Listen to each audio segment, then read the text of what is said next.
राधे राधे, हरे कृष्णा। कैसे हो आप सभी लोग? आशा करती हूँ आप सभी परम मंगल में होगे, स्वस्थ होगे, अच्छे होगे। सबसे पहले आप सभी को योगिनी एकादशी की अनंत और अनंत शुभकामनाएं। आप लोगों को पता है कि जितनी एकादशी इंपॉर्टेंट होती है उतना जरूरी होता है एकादशी का व्रत रखना, उतना ही जरूरी होता है एकादशी के व्रत का सही तरीके से पारण करना।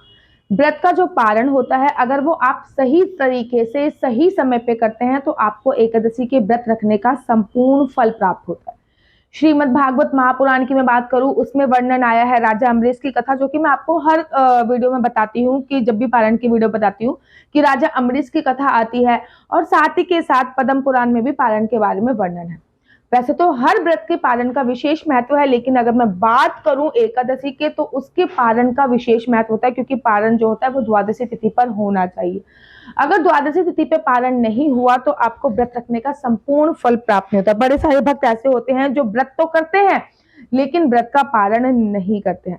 राजा अम्बरीश की कथा उन्हीं के लिए है कि राजा अम्बरीश इतने बड़े भगवत प्रेमी थे कि जब वो चक्की चलाते थे, जब भी वो चक्की चलाते थे तो भगवान अपनी पीताम्बरी से उनको हवा कर रहे होते थे। सोचिए, जिनको साक्षात भगवान हवा कर रहे हैं वो कितने बड़े भगवत प्रेमी थे। और ये भी तो देखिए, राजा महाराजा होते हुए भी वो भगवान के लिए चक्की चलाते थे और आटा खुद ही पीसते थे।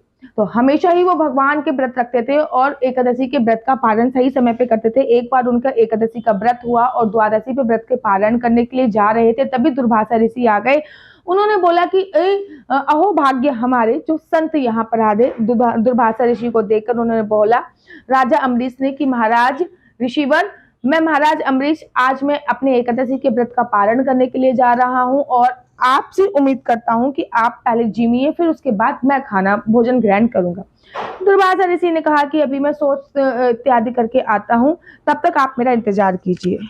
दुर्वासा ऋषि स्नान और ध्यान करने के लिए चले गए और जब दुर्वासा ऋषि स्नान ध्यान करने के लिए चले गए तो उनको काफी समय लग गया। जब दुर्वासा ऋषि को काफी समय लग गया तो महाराजा अम्बरीश ने देखा कि द्वादशी तिथि है वो क्षीण होने वाली है, अर्थात खत्म होने वाली है और एकादशी के व्रत का जो पारण होता है वो द्वादशी तिथि पर ही होता है। उन्होंने सभी साधु संतों को बुलाया, ब्राह्मणों को बुलाया और उनसे सलाह ली, उनसे सुझाव लिया। सभी लोगों ने सुझाव दिया कि महाराज आप भगवान के चरणों का चन्यामृत पीकर व्रत का पारण कीजिए। जैसे ही राजा अम्बरीश भगवान के चरणों का चन्यामृत पी रहे थे, उसी समय दुर्वासा ऋषि आ गए। दुर्वासा ऋषि ने बोला कि तू कैसा क्षत्रिय है राजा अम्बरीश, तूने मुझे वचन दिया था कि जब तक तू मेरा अन्न जल ग्रहण नहीं करेगा, जब तक तू मुझे भोजन नहीं कराएगा, और तू पहले ही अन्न जल ग्रहण कर। ऋषि को क्रोध बहुत जल्दी आता है। जैसे ही राजा अम्बरीश भगवान के चरणों का चन्यामृत पान कर रहे थे, वैसे ही दुर्वासा ऋषि का आना हुआ, उनका क्रोध आना हुआ। और जैसे ही वो क्रोध उनको आया,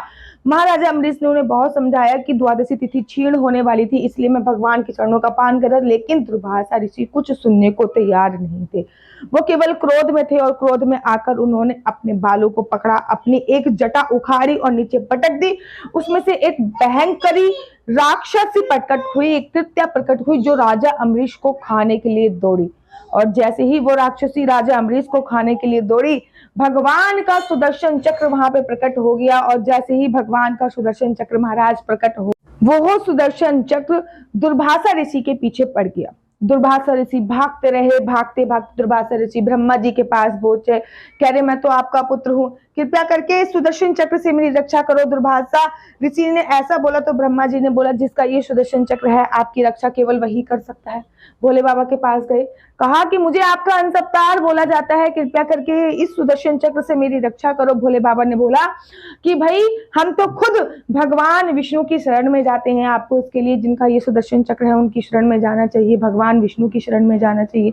अब तो दुर्वासा ऋषि भागते भागते भगवान विष्णु के पास गए और जब भगवान विष्णु के पास गए तो भगवान विष्णु से बोले कि आप अपना ये सुदर्शन चक्र शांत कीजिए, ये मेरी जान ले लेगा। तो भगवान विष्णु ने बोला अहम भक्त पराधीन, अर्थात मैं भक्त के अधीन हूँ। ये सुदर्शन चक्र शांत करने की मेरी कोई भी औकात नहीं है। ये सुदर्शन चक्र केवल वही व्यक्ति शांत कर सकता है जिसके लिए ये सुदर्शन चक्र प्रकट हुआ है। जो भक्त कहते हैं मैं तो उनका हो जाता हूँ। और महाराज अम्बरीश के पास दुर्वासा ऋषि भागते हुए गए हैं और महाराज अम्बरीश के चरणों में गिर गए हैं कि आप तो परम भगवत प्रेमी हैं, आप इस सुदर्शन चक्र से मेरी रक्षा कीजिए। तब महाराज अम्बरीश ने सुदर्शन चक्र को शांत किया है और सुदर्शन चक्र जैसे ही शांत हुआ है, वैसे ही उन्होंने दुर्वासा ऋषि को भोजन इत्यादि कराया। तो इतनी सुंदर कथा है जो कि श्रीमद् भागवत महापुराण में मिलती है, पारण की कथा, इसीलिए आपको पारण अवश्य करना चाहिए। देखिए, शास्त्रों से प्रमाण लेकर मैं आपको बता रही हूँ। तो पारण का विशेष महत्व है कि मुझे अभी भी ज्ञात है कि थोड़ा सा मैं गई थी, एक मंदिर में गई थी, तो वहां पे मेरे सब्सक्राइबर मिल गए थे। उन्होंने अपने पति के बारे में मुझे बताया कि जो मेरे पति हैं वो एकादशी का व्रत तो करते हैं, लेकिन व्रत का पारण सही समय पे नहीं करते।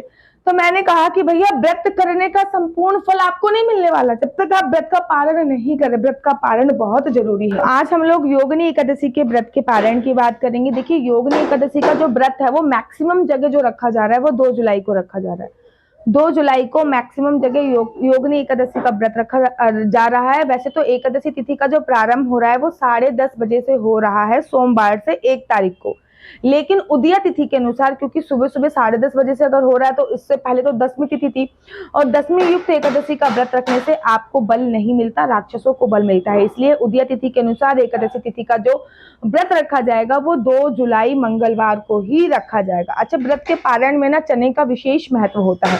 तो व्रत के पारण में आपको कुछ इस प्रकार के चने चाहिए होते हैं। जैसे ये चने मैं आपको दिखा रही हूँ, ये वाले जो भुने हुए चने होते हैं, इनका विशेष महत्व होता है। आपको ऐसे 7 चने लेने होते हैं। आपको ऐसे 7 चने लेने होते हैं और उनको 2 टुकड़ों में ऐसे विभाजित कर देना होता है। इन 7 चनों को 2 टुकड़ों में विभाजित करके अपने हाथ पे रखना होता है और बोलना होता है, भगवान श्री हरि विष्णु से प्रार्थना करनी होती है कि भगवान श्री हरि विष्णु मेरे 7 जन्म के जो पाप हैं उनको छीन करो और आगे आने वाले मेरे 7 जन्मों के पाप भी छीन करो। मतलब पास्ट के भी, जो आपके 7 जन्म बीत गए उनके पाप भी छीन करें, और जो आगे आएंगे 7 जन्म उनको भी छीन कर। साथ के साथ ये भी बोला जाता है कि भगवान श्री विष्णु मेरे मायके की पक्ष की 7 पीढ़ियों को तारे और मेरे ससुराल पक्ष की भी 7 पीढ़ियों को तारे। अर्थात मायके पक्ष की 7 पीढ़ियां और ससुराल पक्ष की 7 पीढ़ियों को तार दिया जाता है। उसके बाद इन चनों को, जो आपको ये चने देख रहे हैं ना, इन चनों को आपको पीछे फेंक देना होता है। फिर ये झाड़ू से निकल जाए बाहर, ठीक है, कूड़े से बाहर निकल जाए, कोई फर्क नहीं पड़ता, इनको पीछे फेंक देना होता है। याद रखिए, चने यही लिए जाते हैं। और ऐसे व्रत का अगर पालन करते हैं तो ये एकदम सही तरीका है व्रत के पालन का। वैसे तो सिंपल तरीके से भी व्रत का पालन कर सकते हैं, जल वगैरह आपको भगवान के चरणामृत का पान करके, लेकिन ये जो चने का पारण है ये एकदम सही तरीका है व्रत के पारण। आपको ना व्रत का पारण ऐसे करना होता है। साथ ही के साथ जब आपने चरण का पारण कर दिया तो उसके आपने भगवान श्री हरि विष्णु को, अगर लड्डू गोपाल है तो उनको जो आपने स्नान कराया है उनके चरणों का पानी पीना है। एक तुलसी दल रखकर पहले 1 बार पानी पीजिए, फिर दूसरी बार, तीसरी बार, चौथी बार, 5वीं बार, 6ठी बार, 7 बार आपको पानी पीना है। लेकिन तुलसी दल आपको प्रथम बार ही रखना है और अंतिम बार रखना है।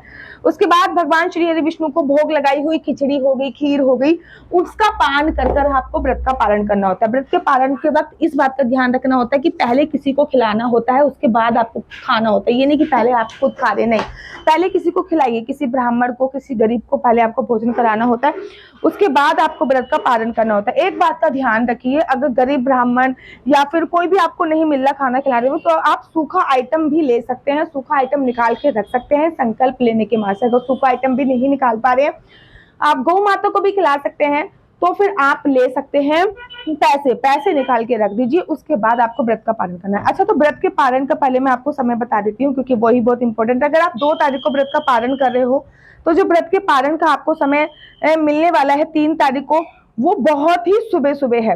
5:49 से लेकर 7:10 तक, मतलब 5:49 से लेकर 7:10 तक आपको एनी हाउ व्रत का पालन करना ही करना है। और अगर आप 1 तारीख को व्रत रख रहे हो तो दोपहर को 1:30 बजे के बाद आपको व्रत का पालन करना है। तो ये व्रत का पालन था। और अगर आप लोग अपनी कुंडली दिखवाना चाहते हो तो मेरा व्हाट्सएप नंबर नीचे दिया हुआ है, आपको अपनी केवल डेट ऑफ बर्थ और समय की तारीख भेजनी है और इससे आप अपनी कुंडली मुझसे दिखवा सकते हैं। राधे राधे, हरे कृष्णा, हरि बोल।